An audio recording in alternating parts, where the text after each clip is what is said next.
रामायण और महाभारत में कई शूरवीर योद्धाओं ने जन्म लिया। इनमें से कई युद्ध किसी देवता के अवतार यह किसी देवता के पुत्र आपने सदैव यह सुना होगा, सूर्यपुत्र कर्ण, इंद्रपुत्र अर्जुन, पवन पुत्र भीम, गंगा पुत्र भीष्म। और सदियों से यह बहस भी चली आ रही है कि कौन था सबसे शक्तिशाली योद्धा।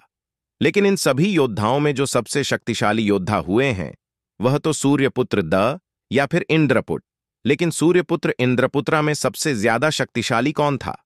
वैसे तो जब भी इंद्रपुत्रा और सूर्यपुत्र में युद्ध हुआ है, इंद्रपुट ही विजय हुई है। उदाहरण के तौर पर कहे तो सूर्यपुत्र कर्ण और इंद्रपुत्र अर्जुन के बीच युद्ध हुआ। जब जब इंद्रपुत्र अर्जुन ही विजय हुए। रामायण में भी जब सूर्यपुत्र सुग्रीव और इंद्रपुत्र बहाली के बीच युद्ध हुआ, तब भी इंद्रपुट सूर्यपुत्र सुग्रीव को पराजित किया। दोस्तों, आज के इस वीडियो में हम आपको बताएंगे कि देवराज इंद्र के कौन कौन से पुत्र जिन्होंने रामायण और महाभारत कल में जन्म लिया था, और साथ ही साथ यह भी बताएंगे कौन है देवराज इंद्र के सबसे शक्तिशाली पुत्र। जानने के लिए वीडियो को अंत तक जरूर देखें। मैं आपका दोस्त बजरंगबली एक बार पुनः आपके सामने उपस्थित हो, एक और पौराणिक कथा लेकर। सबसे पहले हम बात करते हैं जयंत की। जयंत इंद्र और सांची के पुत्र हैं। यदि हम उत्तरकांड के संदर्भ की बात करें तो जय हिंद एक अपराजिती योद्धा है। जब रावण के पुत्र मेघनाथ ने स्वर्ग पर आक्रमण किया था, तब जयंत और मेघनाथ के बीच भयंकर युद्ध हुआ था। इस भयंकर युद्ध में जय हिंद ने अपनी बहनों द्वारा मेघनाथ और उसके सारथी को बुरी तरह से पराजित कर दिया था, जिससे मेघनाथ ने अत्यंत गोपी में भरकर हजारों प्रकार के अस्त्र देव सेना पर चला दिए। मेघनाथ की माया से चारों ओर अंधकार छा गया था, जिस कारण युद्ध में दुर्व्यवस्था उत्पन्न हो गई थी, यानी सब कुछ बेहतर हो गया था। चारों तरफ बढ़ मची थी। देवता देवता पर प्रहार करने लगे और रक्षा रक्षा को मरने लगे। तब इंद्र और जयंत को छोड़ बाकी सभी देवता भाग खड़े हुए। किंतु जयंत बड़ी बहादुर सी युद्ध कर रहे। किंतु युद्ध की परिस्थिति को देखकर जयंत के नारा डैटिया पिलोमा जयंत को लेकर वहां से चले गए और उसे लेकर समुद्र में छुप गए।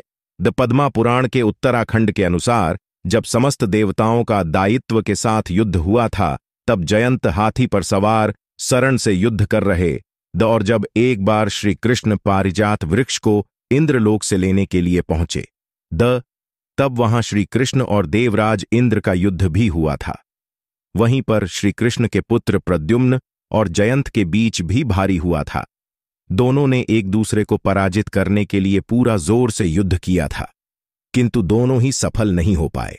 दोनों ने कई प्रकार एक दूसरे पर छोड़े, लेकिन कोई परिणाम नहीं निकल रहा था। धोनी के पास एक दूसरे के अस्त्रों की काट थी। अंततः प्रद्युम्न जयंत पर हावी हो गए। इससे यह सुपरस्टार करने वाले जैन कोई साधारण योद्धा नहीं हो सकते। दूसरे नंबर पर हम बात करते हैं इंद्रपुत्र बाली कि बाली पर्वतों पर चढ़कर उनके बड़े बड़े शिखर को गदकार गेंद की तरफ फेंक दिया करते। बानों में बड़े बड़े वर्षों को हाथों से उखाड़कर फेंक दिया करते। भली की भुज में इतना बाल था जितना दशानन रावण के भाजपा में भी नहीं था। उत्तराखंड के अनुसार जब रावण युद्ध की चुनौती देते हुए बहाली के पास आया था, तब भली ने रावण की दी हुई युद्ध की चुनौती को स्वीकार कर रावण से युद्ध किया था। किंतु रावण भी इंद्रपुत्र बाली के सामने टिक नहीं पाया था और बाली ने रावण को अपनी खाक में ढाबा लिया था और बाली उसे अपने हाथों में दबाकर आसमान में उड़ गया था। बाली ने कई हजार योजन तक रावण को अपनी कख में ढाबा कर रखा था और घसीटा था, लेकिन रावण बाली की पकड़ से छूट नहीं पाया था। बाली चारों समुद्र की यात्रा करें, जिसके पक्ष बाली ने स्वयं ही रावण को छोड़ दिया था। एक समय की बात है, दूसरी तरह 1000 हाथियों का बाल था। वह किष्किंधा पहुंचा और वहां पहुंचकर उसने बाली को ललकारा। तब बहाली ने उसे विशालकैदवी के साथ युद्ध किया और उसे उसके सिंगन से पकड़कर भूमि पर पटका दिया और उसने वहीं पर अपने प्राण त्याग दिए। जिसके पक्ष वाले ने उसे भैंस को उठाकर कई योजान दुर्भाग्य दिया था। और सबसे अंत में हम बात करते हैं इंद्रपुत्र अर्जुन की। अर्जुन भी इंद्र ही के पुत्र अर्जुन ने सदैव अपने प्रतिद्वंद्वी को वश में करने के लिए उतनी ही शक्ति का प्रयोग किया जितनी आवश्यक थी। निवड़ कवच और कल के दैत्य जी ने देवता भी पराजित नहीं कर चुके। उन्हें अर्जुन ने अकेले ही पराजित किया था। खंडोबा ने की बहन के समय भगवान श्री कृष्ण के साथ अर्जुन ने वासु मरुतूर सहित अन्य कई देवों को भी पराजित किया था। इतना ही नहीं, बल्कि विराट नगर युद्ध में अर्जुन ने सभी गुरु योद्धाओं को अकेले ही परास्त कर दिया था। जिम पितामह भीष्म, गुरुत द्रोणाचार्य, कुल गुरु कृपाचार्य, महारथी कर्ण, दुर्योधन सहित कई महान योद्धा शामिल दिने सभी को अर्जुन ने अकेले ही पराजित कर दिया था। अर्जुन के युद्ध का बखान किया जाए तो एक बार अर्जुन ने स्वयं